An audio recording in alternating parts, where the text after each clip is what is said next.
चलिए हिंदी का अभ्यास शुरू करते हैं। आपके लिए सबसे पहला प्रश्न है, संधि के कितने मुख्य प्रकार होते हैं? संधि के मुख्य प्रकार। उससे पहले हम थोड़ा सा संधि के बारे में जान लेते हैं। संधि, इसका शाब्दिक अर्थ क्या होता है? मेल या समझौता। ये जो टर्म है संधि, इसका मतलब होता है मेल या समझौता। हमारी जो वर्णमाला जो इन वर्णों से मिली होती है, उनमें से कोई भी दो वर्ण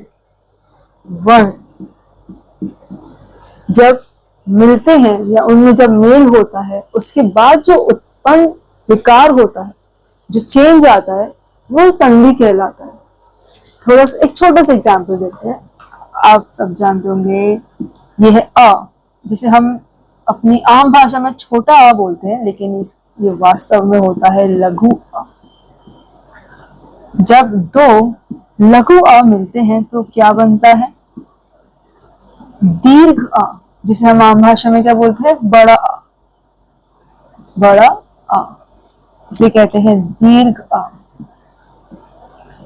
ये जो बीच में है, ये प्लस नहीं है, इसे कहते हैं धन। क्योंकि हम हिंदी पढ़ रहे हैं तो हमें पता होना चाहिए कि हिंदी में क्या किसे बोला जाता है।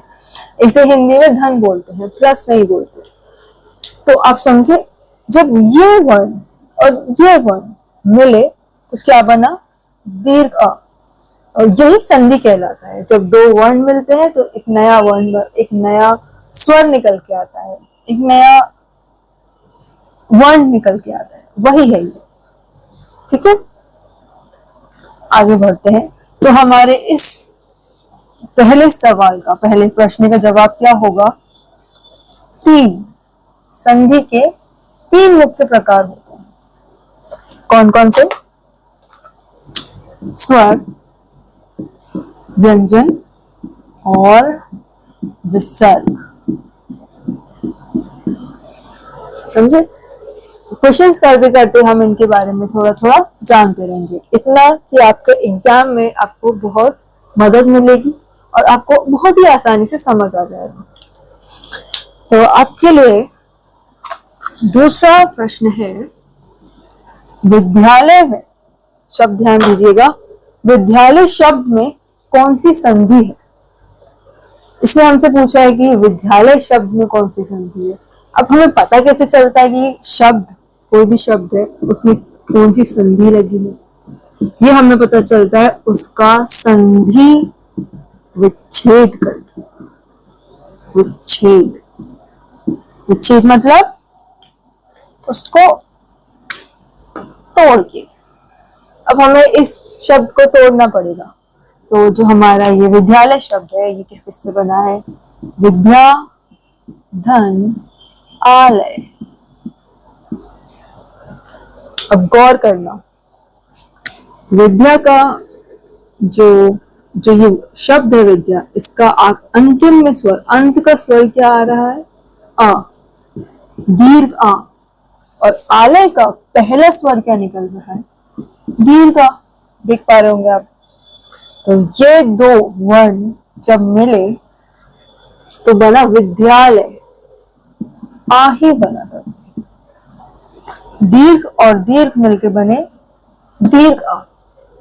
जब दो, ध्यान देना, जब दो स्वर मिलते हैं तो वो स्वर ही बनाते हैं। तो ये कौन सा संधि हुआ? सीधी सी बात है, स्वर संधि। तो हमारा इस क्वेश्चन का जवाब तो होगा स्वर संधि। अब चूंकि हम स्वर संधि पर ही हैं, तो थोड़ा सा स्वर संधि के बारे में थोड़ा सा और जान लेते हैं। स्वर संधि जो होता है, इसके भी टाइप्स होते हैं, इसके भी प्रकार होते हैं। सबसे पहले आप ये जानना कि स्वर क्या होता है। मैं ऐसी उम्मीद कर रही हूँ कि आपको पता हो, लेकिन नहीं पता है तो जान लीजिए। स्वर हमारा जो आ ई ई होता है, हमारी वर्णमाला जिससे शुरू होती है, वही हमारा स्वर होता है। आपके सामने दिख रहा है, इसे हटा देती हूँ। ये स्वर है। जब भी किसी शब्द का जो अंत, जैसे अभी हमारा जो एग्जाम्पल था विद्यालय का, उसमें हमने देखा था जो आलय, एक मिनट थोड़ा ढंग से ही लिख देते हैं, जो विद्या था और जो आलय था, हमारे यहाँ स्वर निकल के आ रहे थे, सही, और वो स्वर ही बना, इसलिए उसे स्वर संधि कहते हैं। अब आपने देखा होगा, जैसा मैंने बताया कि ये दीर्घ था और ये भी दीर्घ था। जब दो दीर्घ संधि का मेल होता है तो जो संधि बन रहा होता है, ये जो संधि बन रहा है, इन जो आ और आ के बीच में जो समझौता हो रहा है, वो कहलाता है दीर्घ स्वर संधि। दीर्घ इज अ टाइप ऑफ संधि। स्वर संधि का टाइप होता है एक दीर्घ संधि। जब दो दीर्घ स्वर, जैसे बड़ा आ, बड़ा ई, बड़ा उ, ये जब मिलते हैं तो जो नया जो संधि वो मिलके बनाते हैं वो दीर्घ स्वर संधि कहलाता है। ठीक है, वैसे तो हमारे दूसरे प्रश्न का जवाब है ए, स्वर संधि, लेकिन थोड़ा और अंदर घुस के अगर हम उसका जवाब दें तो वो कहलाएगा, क्या कहलाएगा, दीर्घ स्वर संधि। अब आगे बढ़ते हैं।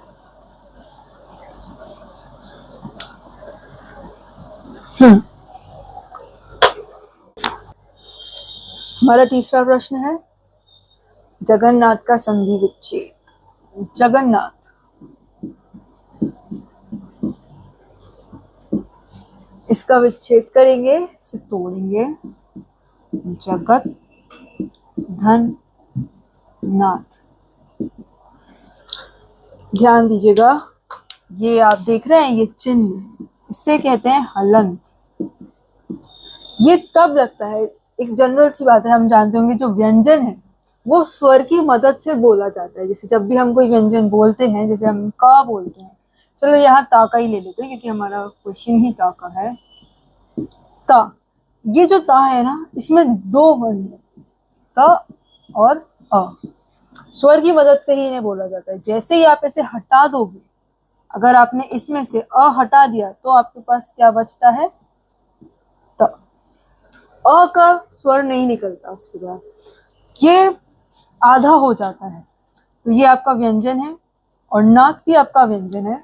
तो हम समझ गए होंगे इसका जवाब क्या होगा, व्यंजन संधि, मतलब दूसरा ऑप्शन सही है। आगे बढ़ते हैं।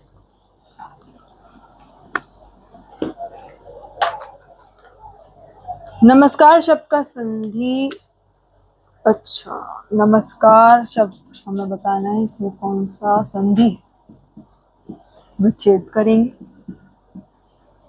क्या मिलेगा विच्छेद करके हमें, नमः धन कार।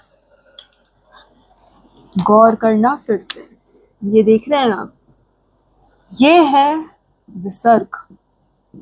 एक ट्रिक है, जैसे कि हमने सबसे पहले क्वेश्चन में पढ़ा था कि संधि के 3 मुख्य प्रकार हैं, उसमें तीसरा कौन सा था, विसर्ग संधि। तो जब भी विच्छेद करने के बाद आपको एक शब्द में ये दिख जाए, विसर्ग चिन्ह दिख जाए, तो आप समझ जाना वहां कौन सा संधि चल रहा है, विसर्ग संधि। हमारा इसका जवाब क्या होगा, विसर्ग संधि। आगे बढ़ते हैं। दिग्गज में कौन सी संधि है, दिग्गज विच्छेद करके हम क्या मिलेगा, दिक धन गज। हलंत लग गया मतलब व्यंजन लग गया होगा। तो हम जानते हैं, हमें पता ही है व्यंजन क्या होते हैं, व्यंजन और व्यंजन मिलके बनाते हैं व्यंजन, तो ये क्या हुआ, व्यंजन संधि। सही आंसर हमारा क्या होगा इसमें, सेकेंड ऑप्शन। अब आप एक मिनट रुकिएगा, इसमें देखिएगा जो इसका आखिरी ऑप्शन है गुण संधि, ये स्वर संधि का प्रकार है, जैसा कि हमने पढ़ा था स्वर संधि 5 प्रकार के होते हैं, उनमें से एक था गुण संधि। क्वेश्चन करते करते हम सबके बारे में जानते जाएंगे। आगे बढ़े। अत्याचार का संधि विच्छेद क्या होगा? अत्याचार विच्छेद कर अति धन आचार, अति धन आचार। थोड़ा सा और अंदर पूछते हैं। वैसे तो इसका जवाब हमें मिल जाएगा। कौन सा ऑप्शन है हमारा? हमारा ये ऑप्शन है ए। सॉरी, मैंने हलंत लगा दिया है। अति धन आचार हमारा इस प्रश्न का आंसर ये है। अब थोड़ा इसके अंदर चलते हैं। आप ये देख सकते होंगे, ये सिर्फ त नहीं है, ये ती है। क्या स्वर निकल रहा है? ई। और यहाँ क्या स्वर निकल रहा है? आ। त देख के आप ये समझें कि त तो व्यंजन होता है तो ये व्यंजन संधि होगा, ऐसा नहीं है। त के ऊपर मात्रा लगी है तो ती स्वर निकल रहा है। तो यहाँ हमारा कौन सा वर्ण चल रहा है? ई। और यहाँ कौन सा? ये लघु ई है, छोटी ई की मात्रा लगी है, राइट। और आचार में हमारा है अ। तो ये हमारा व्यंजन संधि नहीं, ये हमारा स्वर संधि है। और स्वर संधि में भी ये हमारा यण संधि, यण संधि। थोड़ा ढंग से ही लिख देते हैं, यण संधि।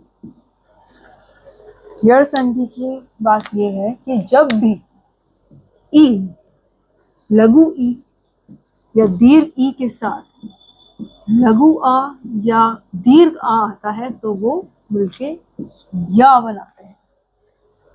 ये है इसका रूल। तो आप देख सकते होंगे यहाँ ई और आ मिलके या बन गया, अत्याचार हो गया।